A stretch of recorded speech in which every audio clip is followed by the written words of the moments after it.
Hi, welcome to online classes. Today we shall discuss few more topics under e-business and accounting. Now let's start with web auction or online auction. Before knowing what it is, let us know what is auction.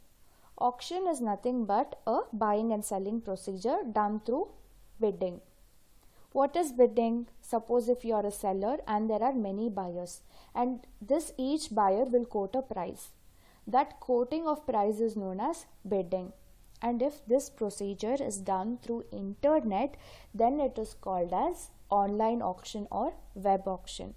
Why it is done? It is done to cover people through various location and geographical areas. Here there are few facts given.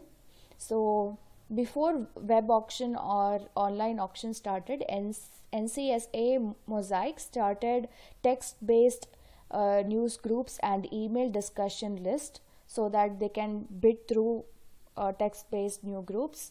However, the first web-based commercial activity started in May 1995, and that sale took place in September in that same year. And the eBay was the global online auction and trading company that launched by American entrepreneur Pierre Omidyar in 1995. So in 1995 it was started, and that product sold in the same year, September month, and it was started by eBay company, and the entrepreneur of that eBay company was Pierre Omidyar. eBay was one of the first companies to create a market and internet website to match buyers and sellers of goods and services. The company, which caters to individual sellers and small business, is a market leader in e-commerce worldwide. So it was the first company that started to match the buyers and sellers. Now let's move on to types of web auction. There are various types of web auctions such as English auction, Dutch auction, first sealed bid auctions, and so on. We have English auction. English auction is an open outcry ascending dynamic. That means the price of the product starts from lowest price and it reaches highest price as the buyers of the product are going to bid. The auctioneer opens the auction by announcing a suggested opening bid. So the seller of the product, that is the auctioneer, is going to quote an initial price for the product, and that will be the minimum price of the product, and then the price changes according to the bidded amount by the buyers. Then the auctioneer accepts the increasingly higher bids from the floor, consisting of buyers with a possible interest in the item. And the seller of the product, that is the auctioneer, is going to accept the price which is going to be the highest bidded price from the buyers. The highest bidder at any given moment is considered to have the standing bid, which can only be displaced by a higher bid from a competing buyer. So if there is a highest price quoted by one buyer, and that can be displaced only by the competitor buyers. So if the competitor buyers badly wants the product, he is going to quote highest price more than the other buyers in the program. If no competing bidder challenges the standing bid within a given time frame, then the standing bid becomes the winner. So the bidded amount from the highest bidder is called as standing bid. If there are no competitors to buy the product more than the standing bid, then it is going to be the final price for the product. And you can see only one seller and many buyers in the auction. Typically, this type of auction is used to sell cattle, real estate and equipments, etc. And examples for English auctions are Ticketmaster, eBay and Amazon. So this is all about English auction. Then we have Dutch auction. This is just opposite of English auction. As this, you can see this is ascending dynamic, but this is descending dynamic.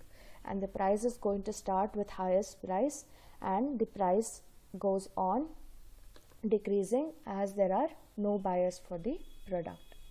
A method of selling in which the price is reduced until a buyer is found.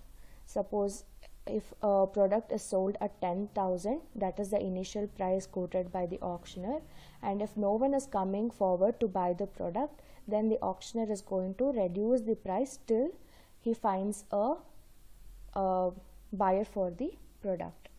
The Dutch auction is a form of open auction in which bidding starts at a high price and drops until a bidder accepts the price. So until he finds the buyer for the product, the auctioneer is going to reduce the price. Dutch auctions are also called as descending price auctions. As I told you, it is going to start from higher price and then it decreases as the buyer is found. Successful bidder selects the quantity required and auction resumes. So if the buyer feels the product is being quoted at right price, then the buyer is going to buy the product from the auctioneer, and then the auction ends. Dutch auctions are particularly good for moving large number of commodity items quickly. So when you are selling the product at wholesale, then the Dutch auction is going to be really helpful. Next, you have first price sale bid auctions. In sale bid auctions, bidders submit their sale bids independently to the auctioneer and are usually prohibited from sharing the information with each other. So what happens? There will be various bidders. So each bidder will not know the information of other bidders' quoted amount, as it has been given in secretly manner and it has been sealed. So in a first price sale bid auction, auctioneer opens the sale bids at close of bidding. So once the bidding is done, then the auctioneer opens the sealed bid and see what are the quoted prices. It is also known as blind auction because each of the bidders will not know the quoted price. All the bidders simultaneously submit sealed bids. All give their quoted prices or bidded prices simultaneously at the same time. Like in English auction, it is not open for all.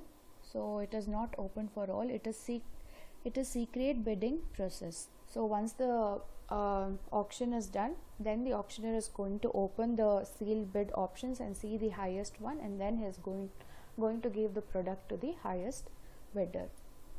Then you have second price sealed bid auctions. The second price sealed bid auction is the same as first price sealed bid auction, except the highest bidder is awarded the item at the price bid by the second highest bidder.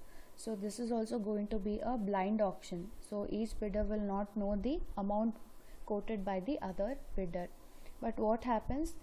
The highest quoted amount person will get the product, but at what amount? The second bidder's price. Suppose the first bidder has quoted for the highest price quoted for that product is 1,000 rupees, and the second highest bidder has quoted 800 rupees. The first bidder, one who has quoted for 1,000 rupees, wins the auction, but he gets for 800 rupees, which is being quoted by the second highest bidder. So second price sealed bid auctions are commonly called as Vikray auctions. So this is called as Vikray auctions. Then you have double auction, where the buyer's frequency should match with the seller's frequency. Combined price quantity bids. So here what happens? The buyer and the seller share their prices. So the seller starts quoting the prices from lowest to highest, and the buyer starts quoting the prices from highest to lowest. So where the price frequency of the seller and buyer matches, the product is being sold at that price. Then you have reverse auction. The buyer puts up request for required goods and services. Usually the seller comes up with goods and services. Here the buyer itself will come up with a request for goods and services, and the sellers then places for the amount they are willing to receive for goods and services. Then the seller quotes the price for the goods. Usually you can see these kind of auctions in tenders.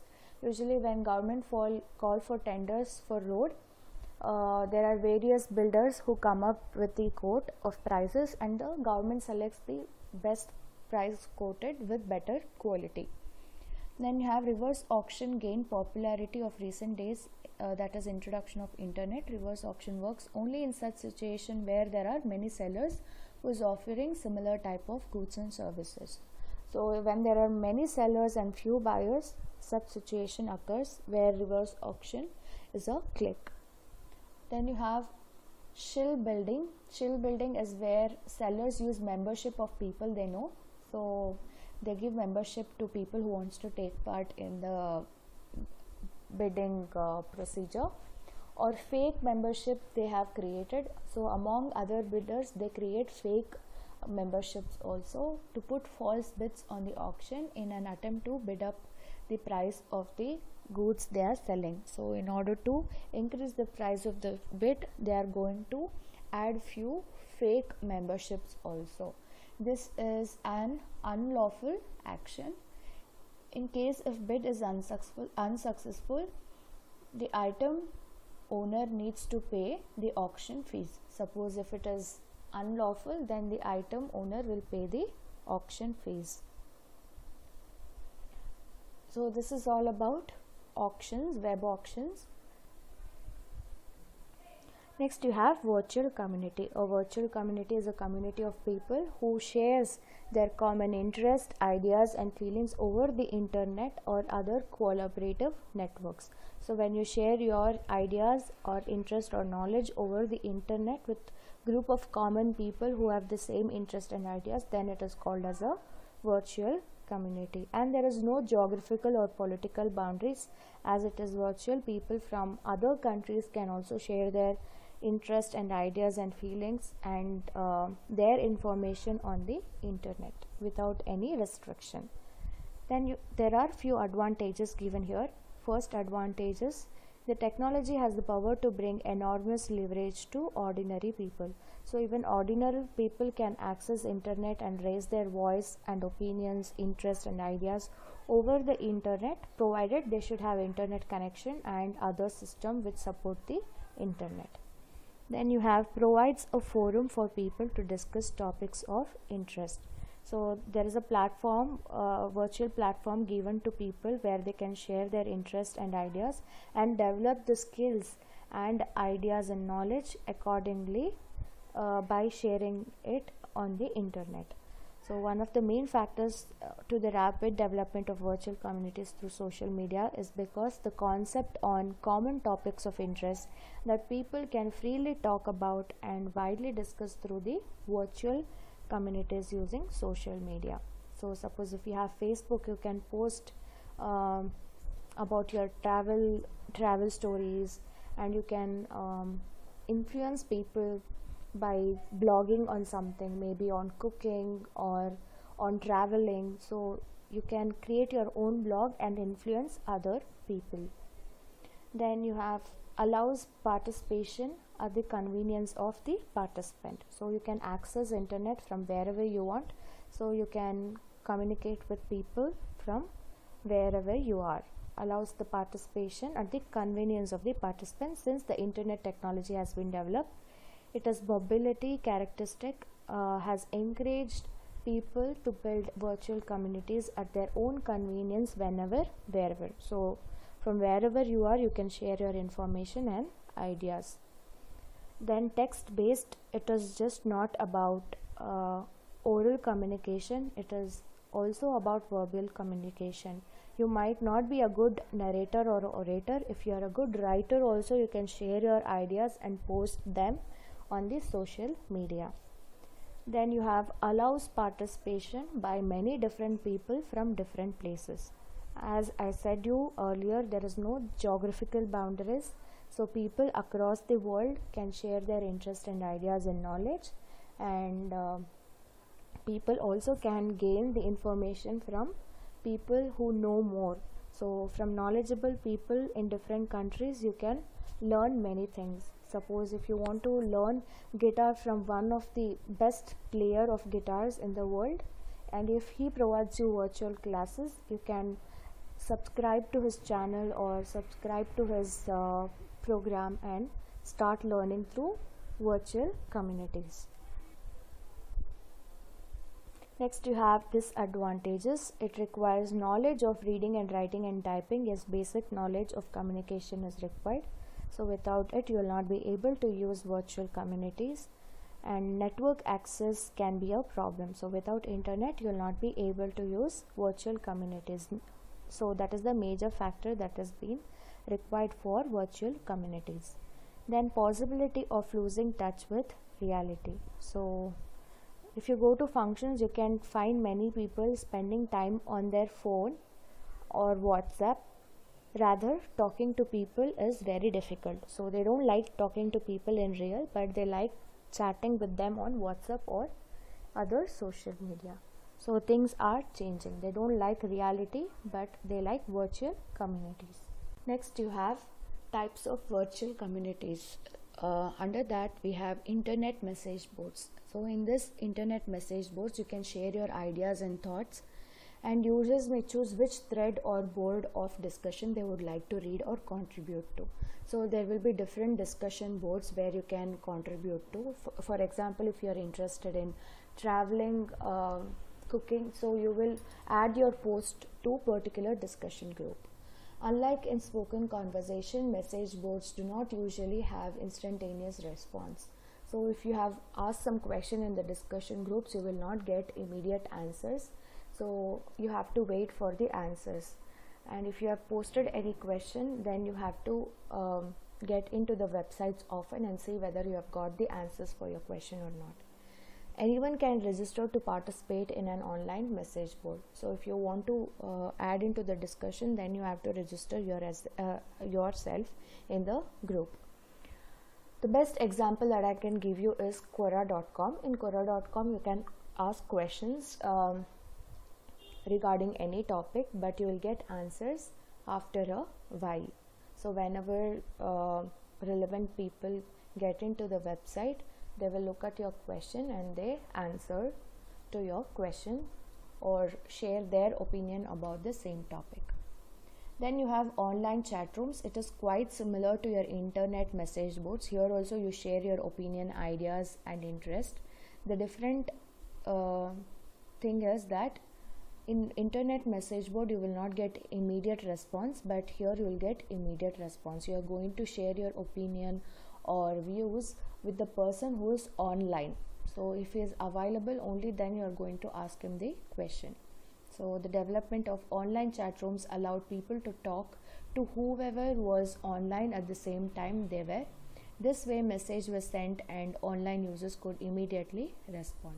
So it is quite similar to internet message boards, but you get answers immediately as you ask questions to people who are online. Then you have virtual world. Virtual worlds are most interactive of all virtual community forms. In this type of virtual community, people are connected by living as an avatar in a computer based world. So it is all about animation and artificial intelligence. So the best example for virtual world is gaming. So if you want to play Ludo, I have often seen people who play Ludo games virtually. So if you want to play Ludo with your sister and your sister is staying away from you, you can log into Ludo games and you can move your pawns as you want, and even your sister can connect to the Ludo game that you're playing, and even she can move the pawns as she wants and you can play a Ludo game. So here there will be interaction between the system and yourself. Users create their own avatar character and control their character's life and interactions with other characters in the 3D virtual world. It is similar to computer game, however there is no objective for the players. Then you have social network services. Social network services are most prominent type of virtual community. Your Facebook, Instagram, Twitter, all those are your social networks. With these sites, one often creates a profile account and adds on friends or follow friends. So you create your own profile and then you add friends and families to your group. This allows people to connect and look for support using the social networking services and as a gathering place. As you will not be able to meet your friends often and families often, you can share your activities on these accounts, and your families or friends whom you have added in your group can look at your activities, and even you can look at the activities of your family or friends in these websites. These websites often allow for people to keep up to date with their friends and acquaintances activities without making much of an effort. So you need not go and meet your friends. You can see all their activities and their livelihood in the social network. So this is all about types of virtual communities. Next, you have web portals. Web portals is nothing but a website where all kinds of information is presented systematically, and usually each information source gets its dedicated area on the page for displaying information. Often the user can configure which ones to display. So there will be many information on the websites. You have to select, the user will select what kind of information he wants out of the website. Then you have types of portals given here. First one, we have vertical portal. So vertical portal means you get all the information relating to specific industry or domain. Vertical portal provides tools, information, articles, research and statistics on the specific industry or vertical. As web has become a standard tool for business, there are innumerable possibilities for establishing special vertical portals on the market. So the best example that I can give you is moneycontrol.com. So in moneycontrol.com, you can see all the information relating to stock markets, your derivatives, dividends, equities of each companies. So you get all the information regarding the stock market in moneycontrol.com. A vertical portal covers a particular market such as construction with news and other services. So here there are some more examples given as construction plus and chem industries. So if you go to contract.com or constructionplus.com, you get all the information regarding the construction companies. Then you have horizontal portal. These are web portals which focus on wide array of interest and topics. They focus on general audience and try to present something for everybody. There is no particular industry which has been focused on here. So you get all the information regarding various industries and activities in the country. The best example given here is Yahoo. So when you enter into yahoo.com, you can see general news or current affairs about the country is being displayed in yahoo.com before signing in. Once you're signing in, you will be getting all the emails. Before signing in, you can see a page where general information of current affairs and current events is being displayed. So horizontal portal act as an entry point of web surfer into the internet, providing content on the topic of interest and guiding towards the right direction to fetch more related resource and information. So all kind of information is being displayed in the internet of in the website of horizontal portal. Then you have marketplace portal. In marketplace portal, usually e-business take place, like customer to customer, e-commerce, software support for e-commerce transaction. All such activities take place in market portals. So buying and selling, mainly buying and selling takes place in market portals. The examples are Flipkart, Amazon, eBay. So all business to business transactions take place in marketplace portal. And the example is given here is EC21 and eBay. So there may be vertical, horizontal or geographical in type. For example, let's take horizontal. If you take Amazon, you get all kind of products, dresses to accessories to groceries, all products you get there of different brands. So it is a horizontal marketplace portals. Whereas geographical, if you log into amazon.in, you can access Amazon in India. If you access to amazon.com, then you are accessing into US. So the marketplace portals depend on the areas. Then you have search portals. Search portals aggregate results from several search engines into page. Here the main focus is on search. So you get all kind of informations. So if you give any topic in the web portals, if you type in any topic name, you get information about it. So the best example for search portal is Google, Alibaba.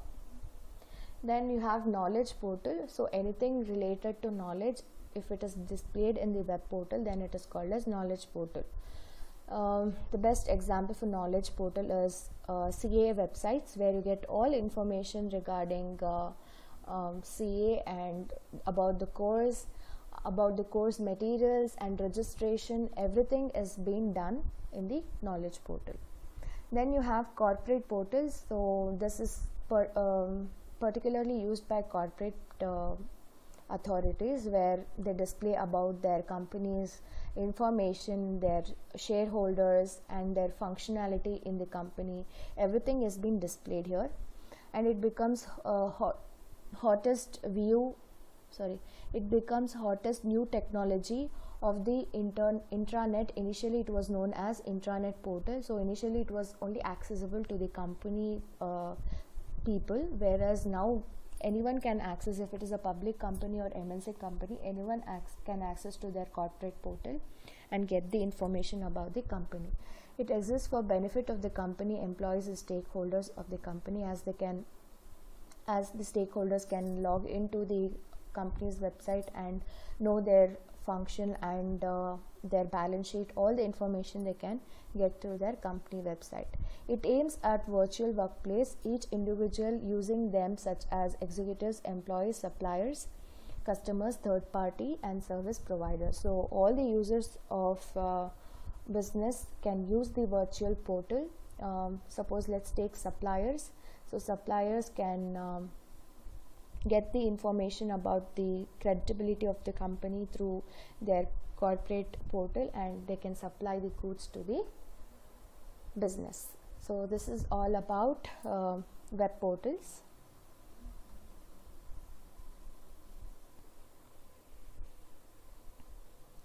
Next you have e-commerce revenue models. In e-commerce revenue model, you are going to see how the revenue is being generated through which source for a e-business model. So if you start a business through internet, how are you going to generate the income? Either by selling goods or service, or getting advertisements for your product, so or getting by subscriptions. So how are you going to generate the income for your business? You are going to look into it. First one that you have is advertising revenue model. So when you start a for-profit business, a key part for your plan is how to generate revenue. Many companies sell goods or service, or a combination of two. Online business and media companies often look to advertisers for most or all of their revenue. For example, if you take any serial or news channels, how are they going to generate revenue? Only through advertisers. So if there are many advertisers for your program, then you are going to earn revenue, a good revenue. This is known as advertising based revenue model. The advertising model is often used by media business which use their platforms where content is provided to customer as an advertisement place. Possible examples are newspaper, magazines, which generate revenue through various adverts encountered in their issues. So usually your newspaper, magazines and other internet companies use advertising as a main revenue source. Internet business, which often provide services, will also have advertising space on their platform. Another best example is through YouTube channels. So if you have enough subscriptions for your channels and likes and comments in your channel, then the advertisers themselves, they are going to come to you and ask that they are going to advertise about their product in your channel, and you are going to generate revenue through advertisements. Then mobile applications also use specific revenue model to generate revenues. So other mobile applications and softwares are going to get revenues through these advertisements itself. Suppose if you log into any of the websites, you can see the advertisements of similar mobile applications which you have already used. Suppose if you have used Amazon.com, and if you have gone through some other website, you can see the advertisement of Amazon.com in Facebook. Suppose if you are using Facebook, you can see Amazon.com again on Facebook itself. You will get suggestions from that website. So Facebook is going to earn through these Amazon.com mobile application. So that is all about advertising revenue model. Then by incorporating some ad space, many popular apps such as Twitter, Instagram and other social websites use advertisement as their source of income. Then you have subscription revenue model. So if the viewers wants your website information, then you will ask for subscription, and the customers are going to subscribe to your channel or your page. Only then they will be able to look at your website or any channel. The subscription revenue model is a revenue model where a customer must pay a subscription price, a subscription fees, to have access to the product or service. The model was pioneered by magazines and newspaper, but is now used to many business and websites. Suppose if I open a tutorial, and if I don't want everyone to use that tutorial easily, and I will ask for certain subscription fee, only then I'm going to share the link for my channel or for my website. So that is all about subscription revenue model. Fixed monthly payment should be there to access furthermore information. Then you have transaction fee revenue model. So where transaction fee revenue model, a company receives a commission based on volume for enabling or executing a transaction. Usually you can see this kind of revenue model in stock broking companies. So if they have their own website on stock brokerage, they will charge for the transactions. So if you want to buy a share of certain company, you will request for the stock broking company to buy those shares, and the share broking company is going to ask for you a transaction fee. Then it is called as transaction fee revenue model. Then you have sales revenue model. So companies derive revenue from selling goods, information or service to customer. Companies such as Flipkart, Amazon all have sales revenue model. So based on the sales of the product through internet, you are going to get the revenue. Then it is called as a sales revenue model. Then you have affiliate revenue model, receives referral fees or percentage of revenue from any resulting sales. Then it is called as affiliate revenue model. Example, SBI offers 5 reward points for every 1,000 rupees spent on the card. For example, if you go to any website like Ajio or Amazon, so you have Amazon Pay in Amazon.com. So once you start buying product through their website, you get additional points as you buy more than 1,000 rupees, or any terms and conditions will be applied, and if you buy certain quantity, then you are going to get additional points. Then it is called as affiliate revenue model. So this is all about this e-business and accounting chapter. So if you have any doubt in this chapter, please revert me back. I shall explain it to you again.